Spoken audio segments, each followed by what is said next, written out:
une rencontre entre nos chemins personnels et le chemin de l'Église. Parce que l'Église a cheminé dans sa foi sur Marie et elle chemine, nous dit Vatican II, avec Marie, et c'est le sens de ce chemin que nous allons essayer de découvrir. La manière dont Dieu lui-même se dit à travers Marie.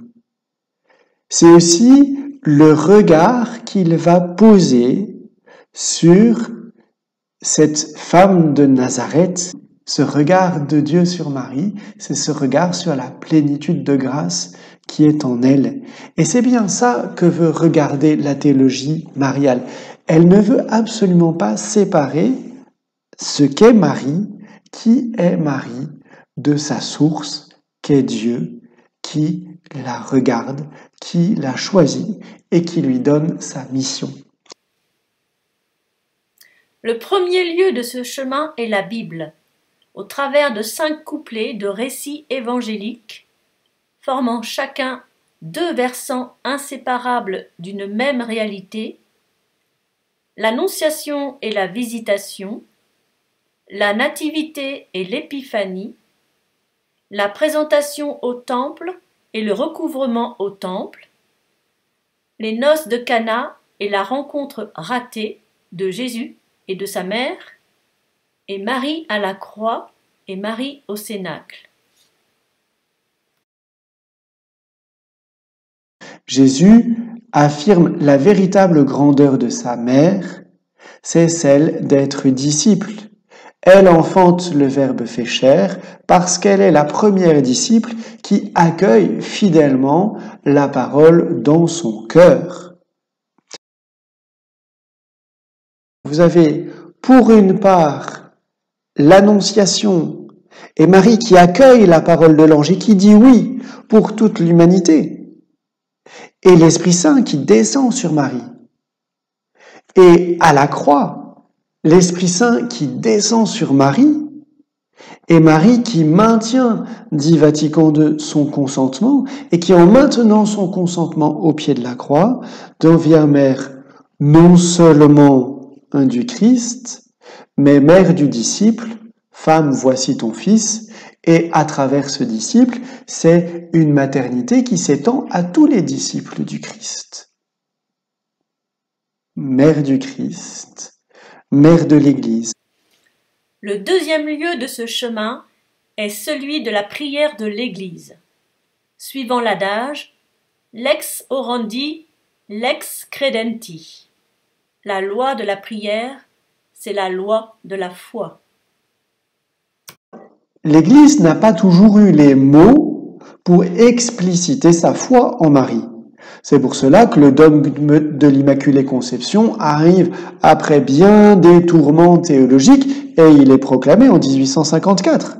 Et pourtant, Marie n'a pas attendu 1854 pour être immaculée et l'Église n'a pas attendu 1854 pour porter dans sa prière sa foi dans la conception de Marie, puisque les premières messes qui font mémoire de la conception de Marie datent du 8e siècle.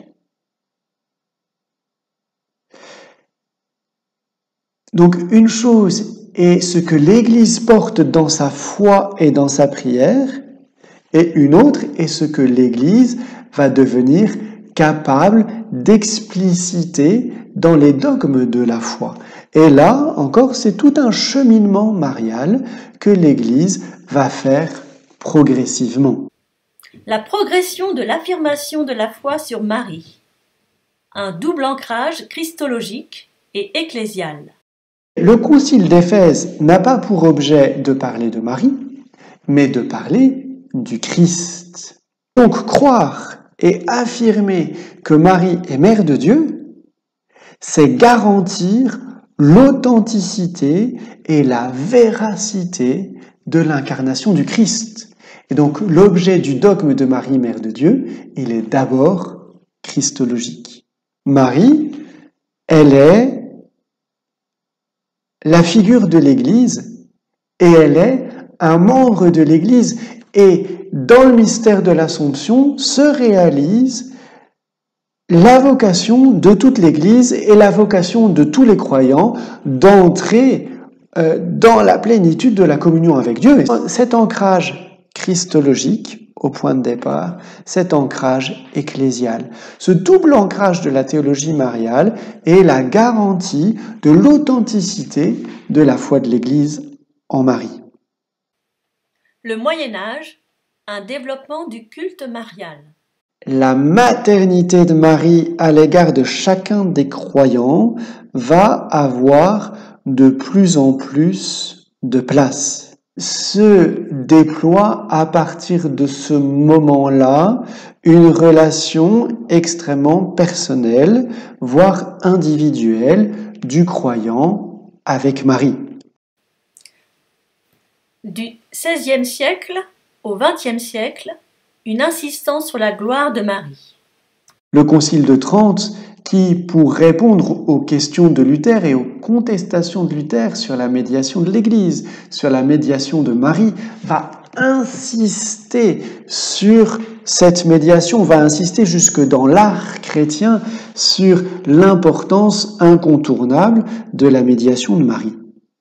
Et au XIXe siècle, c'est le grand siècle marial, si l'on peut dire, puisqu'il y a une multiplication des apparitions jusqu'à la moitié du XXe siècle, à la rue du Bac en 1830, à la Salette en 1846, à Lourdes en 1858, à Pontmain en 1870, à Pellevoisin en 1876, et ça continue au XXe siècle avec Beaurain et Banneux en Belgique en 1932 et 1933, et à l'île Bouchard en 1947. C'est donc le grand siècle des apparitions mariales pour nous montrer à quel point Marie est présente dans l'histoire de son peuple. Donc vous avez une espèce d'inflation mariale et d'inflation mariologique du XVIe siècle au début du XXe siècle qui fait naître ce que l'on appellera une théologie des privilèges de Marie. On insiste sur ce qui fait le caractère unique de Marie. Le tournant de Vatican II. Le tournant Vatican II va intervenir le 29 octobre 1963. Faut-il, oui ou non, insérer le schéma sur Marie dans le schéma sur l'Église, ou faut-il dédier à la Mère de Dieu un schéma séparé? Eh bien, le 29 octobre 63, les pères se prononcent. 1114 pères sont pour l'insertion du texte sur Marie dans le texte sur l'Église. 1074 sont pour un texte séparé. La Constitution Lumen Gentium sur l'Église se répartit en 8 chapitres. Le mystère de l'Église, le peuple de Dieu, la hiérarchie, les laïcs, l'appel universel à la sainteté, les religieux, l'eschatologie et la Vierge Marie. La Vierge Marie, elle est le type, la figure de la vocation de l'Église pleinement réalisée. Ce peuple de Dieu en marche est, pour ainsi dire, dans la personne de Marie, déjà arrivé. Quand je contemple Marie, je contemple l'Église dans la plénitude de sa vocation. Et pourtant, cette Vierge Marie, type de l'Église dans sa plénitude, n'est pas loin de ses enfants, puisque elle brille comme un signe d'espérance assurée pour les frères de son Fils encore en chemin. Elle accompagne les frères et sœurs de son Fils sur leur chemin de foi. Et voilà bien le tournant opéré par Vatican II, c'est de montrer cette dynamique de l'Église et de montrer l'achèvement de cette dynamique de l'Église dans le mystère de Marie.